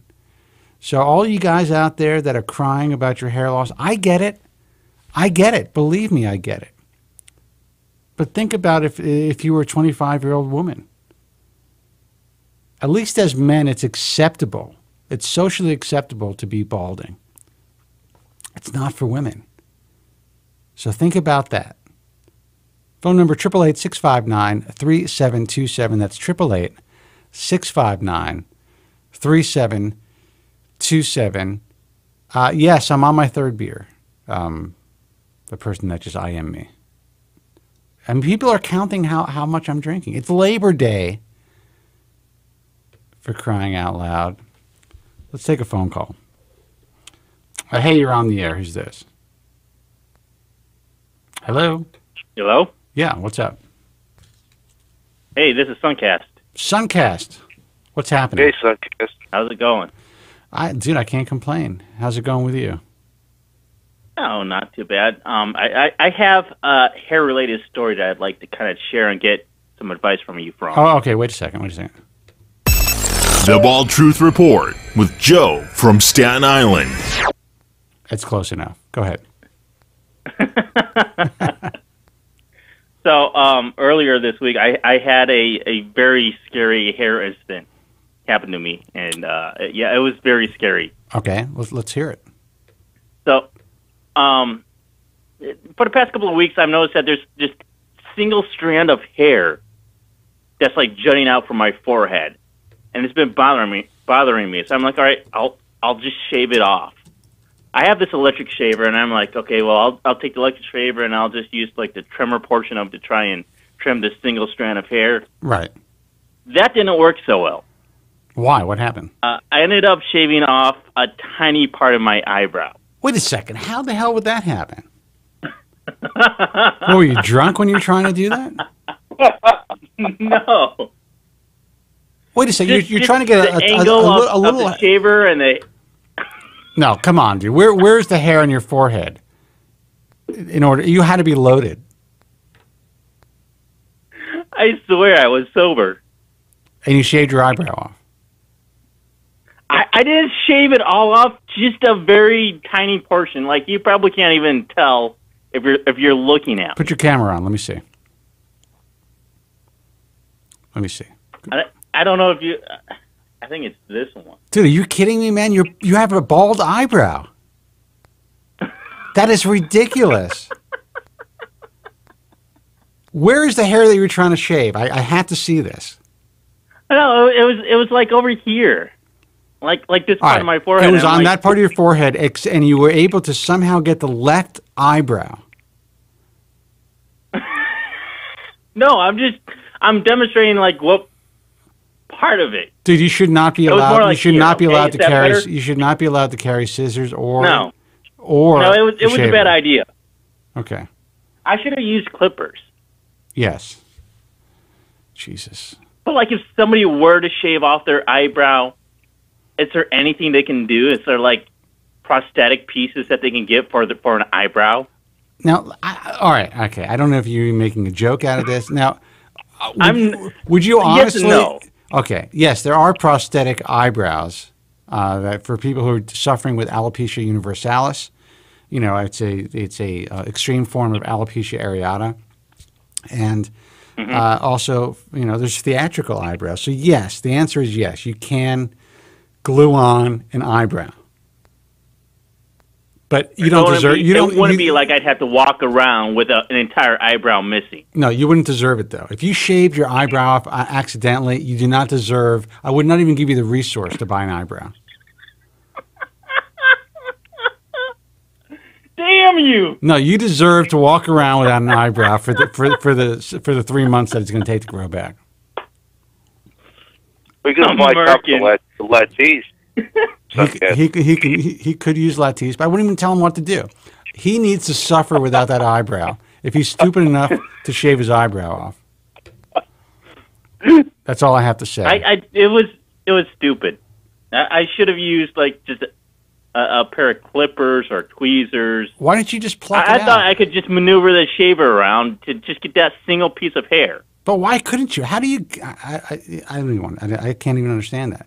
Do you have like some sort of like a muscle movement disorder or something? No, it was awkward using the shaver. It wasn't as simple as I thought it would have been. Okay. Well, I'm sorry to hear that. Anything else to add? No. Is that it? That's all you got? I just thought you guys would get a kick out of me doing that. That's all you got? Now, yeah. Sunkast, honestly, if you're going to be in my chat room, you got to put something behind you. I mean, your room looks so fucking depressing right now. I want to hang myself.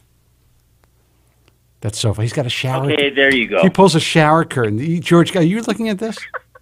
I'm looking at it. I'm looking at it in amazement. Oh my God! All right, listen. Wait, what the hell? Is he in a fucking bathroom or does he have a shower in his room? Dude, he lives in his parents' basement. This guy. How old is he? He's like 50. I do not. How old is Sunkast? It's like 27 or 28. 24. You're 24? Sunkast, no, are you in college, dude? Are you in college? Are you like full-time employed? What's the deal, man? No, I work for GFQ. I'm Andrew. You work for GFQ. He works full-time for GFQ. He does all the editing. He does all, everything. He's Andrew's bitch. Oh. that a volunteer job, or does he get financially reimbursed for that? He gets paid. It's a job. It's a real job. There's perks. It's a real job. Listen, we're going to take Sunkast, man. We're going to take another phone call, but you know. Can I thank Sunkast for that piece he made up for me, Joe from Staten Island? You can, and I just want to give some props to Sunkast for doing the tremendous production that he does and doing all the editing for all the programs on GFQ, including now The Bald Truth, which we definitely appreciate. He does a great job. Thanks, Sunkast. Hey, you're both welcome. Absolutely. All right, bro. We'll talk to you later.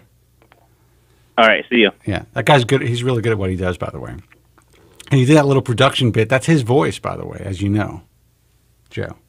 Does he take chicks down to that? Does he take girls down to that basement thing with the where he does his gig? Let me tell you, in about 3 or 4 months, he's going to be able to get any woman he wants. He'll be able to screw those women on that shower curtain if he wants to. Why is that, Spencer? Because things are happening. Let's take a phone call. Hey, you're on the air. Who's this? Hey, Spencer, how's it going? Hey, High Pitch, what's happening, bro? How are you? No, I just listened to that last time. I just want to make a real quick comment, and then I'm going to run. Yeah, you got it. I hope this guy doesn't try to shave his nuts. Yeah, dude, if he can't shave a single hair, he should not do any manscaping. I will tell you that. That's right. And that's all I had to say for tonight. All right, Rich, man. It's always a pleasure hearing from you, bro. All right. Likewise, and hello to all you guys. Oh, you know what? Have a great Labor Day, man. You too. All right, bro. Take it easy. Thanks. Bye. 888-659-3727. High Pitcher's a little shy tonight. He didn't feel like hanging out. But you're right. Sunkast, dude, you should do not give this guy a trimmer because, you know, if he does any manscaping downstairs, he can end up being a woman. You know a lot about that, Joe, right? How could that happen? Oh, you mean he could accidentally castrate himself? He can, yes. Well, that would be the advantage. George, do me a favor. Speak a little bit. I want to make sure that I have both of my headphones are working. Yeah, Joe was telling me over the break we were screaming at each other over the Ozzy Osbourne bumper music. Oh, really? And Joe was telling me that when I was missing in action for 2 weeks, that people were like asking if where I was, and I said they think I was dead. Well, you know what's funny, because you guys are such a big part of the broadcast. You'll be surprised at people who write us actually and email me, and they're worried about you. And well, that's very touching. It's true. It's just the way that it is. You have fans. That's very touching. I don't, like I said, I was going to try to call you from the road driving the 60 miles from Mobile down to Gulf Shores, Alabama, down there actually to the concert. But, I was with my buddy's wife. We hadn't talked in years, and we were just kind of catching up on everything. So when we got down there, I was going to call you from the concert, but it was so friggin' loud that, that wouldn't have worked. George, you got to realize millions of people were worried sick over you, man. You really should have, relieved us from our worry by calling. It was very stressful. Well, I apologize that I dropped the ball there. Like I said, the thought did cross my mind, but like I said, when you're in a car with a woman you haven't talked to for years, and they're like talking 90 miles an hour, and trying to catch up on 5 or 6 years of life, or 7 years of life, you know how that is. So I apologize that happened. Somebody's asking, who is Puna? Who is this Puni? I can't even pronounce it. Starts with a P in the chat room. We call her Froggy. She's one of our gal pals here at the Bald Truth and GFQ Network. She says, well, he could have made a good living as a castrato singer. And then he said, then she says, did Lee hit your area hard, George? How do I address this lady, young lady? Call her Froggy. Froggy, I appreciate your inquiry as to our well-being. This tropical storm Lee has created tropical storm conditions from Texas all the way over down into Florida. But here, where I live in Mobile, I'm 60 miles away from the beach. All we got was some sporadic hard rain. We got very little wind. The thing at this point has degenerated and disintegrated down to where I think the highest winds are 45 miles an hour. But we got pictures on the news of some people had trees falling in their yard and stuff, but none of that stuff happened in my city. So, this was not even a damn good thunderstorm for where I live. we got practically nothing here in Mobile, but some places up and down the coast did get flooded, and of course New Orleans was scared. They had the mayor going on. They were scared that damn place was going to fill up because the whole thing's like a bowl underwater anyway. So they were tripping out, thinking that their pumps were going to fail and the whole place was going to fill up like a soup bowl. So thanks for asking. We're all freaking out because this is like the 6th anniversary of Hurricane Katrina, which had a massive impact on our lives and on mine personally. So we were all kind of thinking like deja vu. We were afraid something was going to happen, but it turned out to be a kind of a tempest in a teapot. So thanks for your inquiry. Sorry, Spencer. Oh, there you go. I'm not even paying attention. What happened? No. So somebody asked me if why doesn't Dave Solazzo call in? He's still involved, and is he still involved anyway? No, Dave is no longer involved with the Bald Truth. Dave abandoned the Bald Truth probably about 1.5 years ago. And I think that I'm not quite sure why he decided to completely separate himself. We parted ways when I decided to leave XM. And he just wasn't that into just doing the online stuff. And I'm like, listen, dude, it's going to be bigger than it was when we were on radio. He's like, yeah, but I want to do my music and this and that. And now he doesn't even call. It's wild. It's actually, how do you feel about that, Joe? I think that, I like Dave personally. I met him on several occasions, but he seems to fit the mold of everyone else who's abandoned you. Well, what I find interesting. That you've helped. Well, what I find interesting is, and it's actually kind of sad for Dave, I guess, because, Dave he stuck it out for like 7 years. We were, huge on terrestrial radio, KLSX, WJFK, WNEW in New York, WOR, WNEW, a lot of big stations in Detroit and, all over the country. And then we went on XM and, things were rocking. And I told him, look, we're going to make this move. It's a lateral move, but in time, it's going to be even bigger. And he was just like, yeah, you know what, man, I just don't know if I want to do the show anymore. And I'm like, okay, cool. Maybe it's just time to move on. But I said, feel free to call in. Now the show's bigger than ever. And Dave's not part of it. And I almost feel bad for Dave because he did stick it out for such a long time. And now he's kind of like, he's not involved when, it's really a big thing now. Oh, I have a phone call. Let's see who this is. Polar Bear Ice Company. I don't know what that is. Anyway. So listen, whatever it is with Dave, I wish him the best. He's really trying to pursue his music. I know he's pretty busy in the jazz scene up in Syracuse. I think he's probably still living at home. And I really like the guy. I wish him the best, but, I think there's just something missing. He just decided, he wants to kind of stay away from the bald world. And I get it. Well, Spencer, I have my share of psychiatric and physical problems, but I've been with you for 14 years, and I will never abandon you. You know that? Well, dude, I appreciate that. I don't consider it him abandoning me. I made the decision to, I told him that it's probably best if we're not working full-time together. So maybe he felt slighted in some way, but I told him you're always welcome to be a part of the Bald Truth and be a part of the show. But I didn't really need a sidekick. So he just basically, threw it all away, I guess. And it's cool. Whatever it is. Said in a way, have a lot of people email you telling you they miss Dave? People do miss Dave. They definitely miss Dave. They're also the people that used to call Dave Deadwood, like he didn't do anything with the show. He's just Deadwood. I never thought that. I always thought Dave added something to the broadcast. And, I think maybe he felt like he was being beaten up too much and that, maybe he wasn't being taken seriously. And he was like turned into the fall guy, kind of like the lackey, the schmuck, the dope, whatever. But that and George, you were a fan of the show, years ago when Dave was a part of it. He actually built that character himself. It had nothing to do with me. He actually presented that to the world and to our show, and we kind of just ran with it.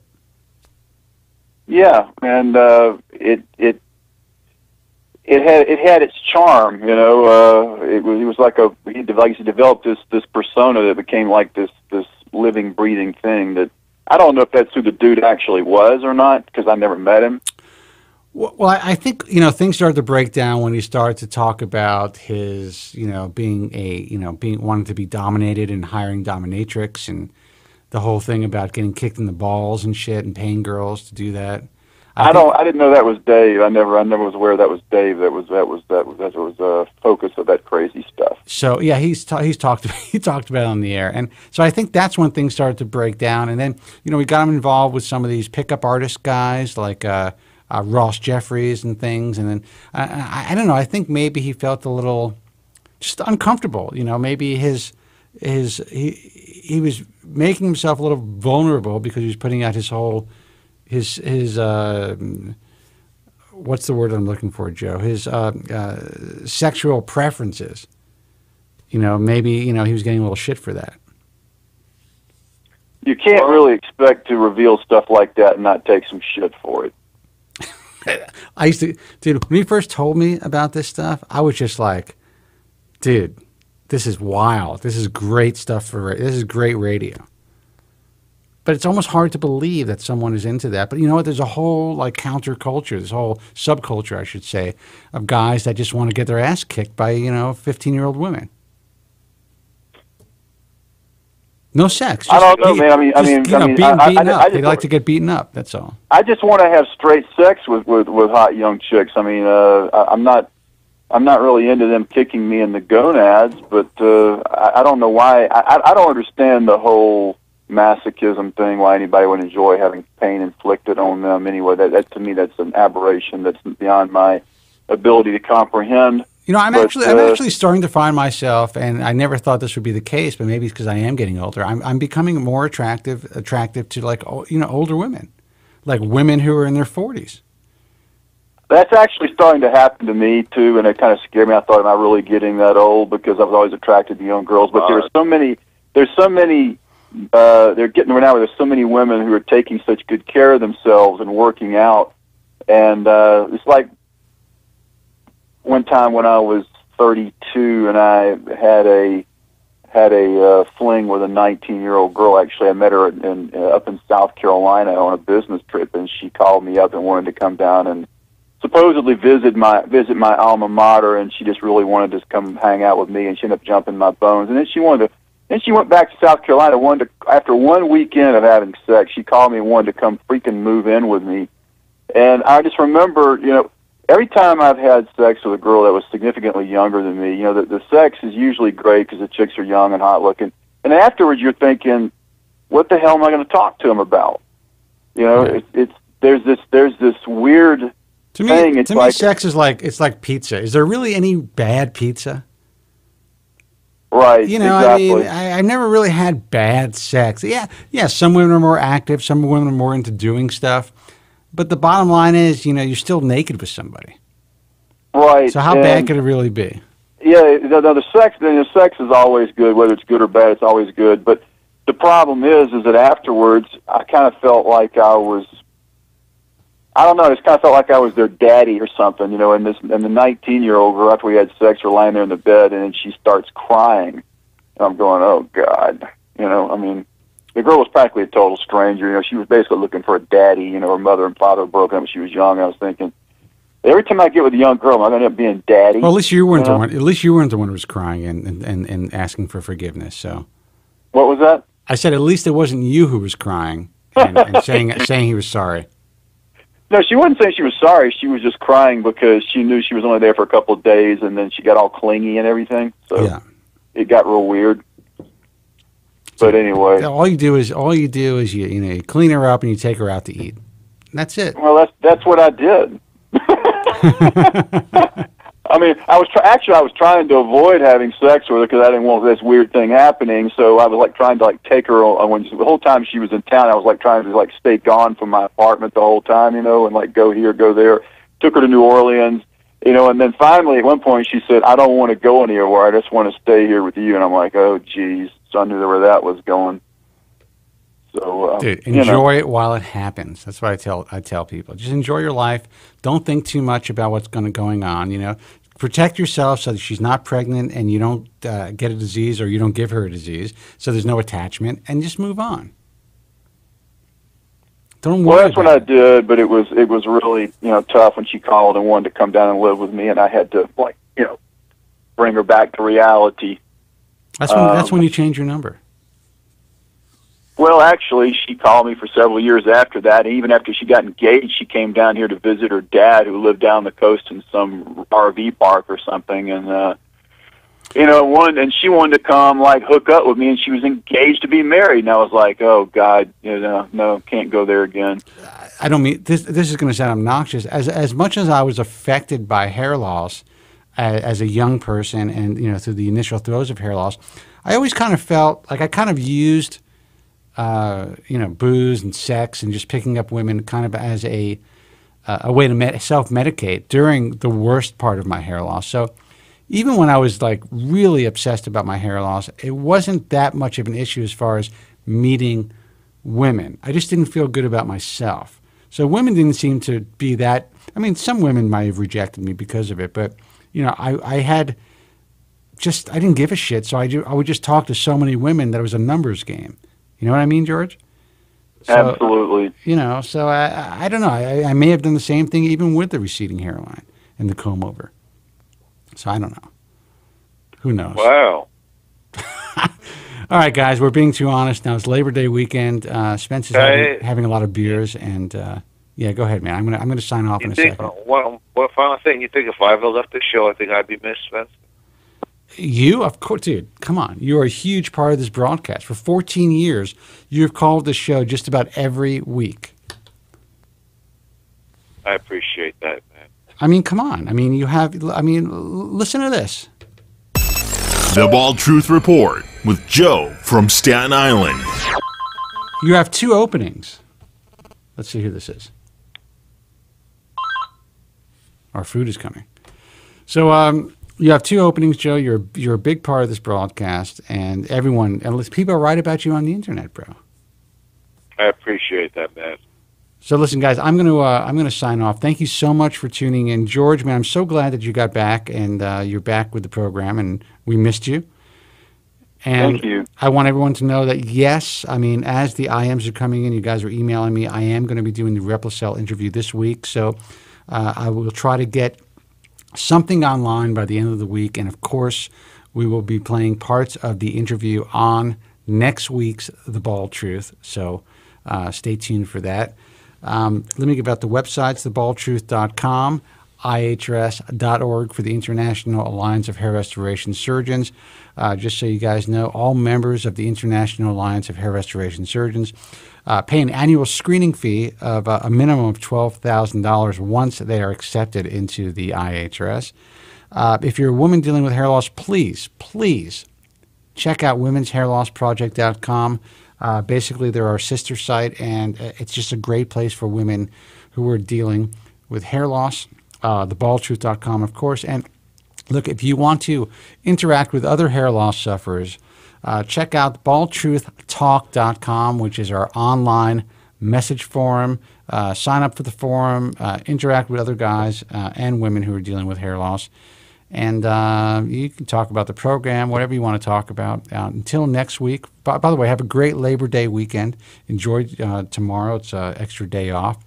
Until next week, be strong, God bless, and thank you so much for hanging out. Take care. I'd like to thank all of my guests today. They did a swell job in showing us how easy it is so that we can really do it. If I can do it, they can do it, you can do it.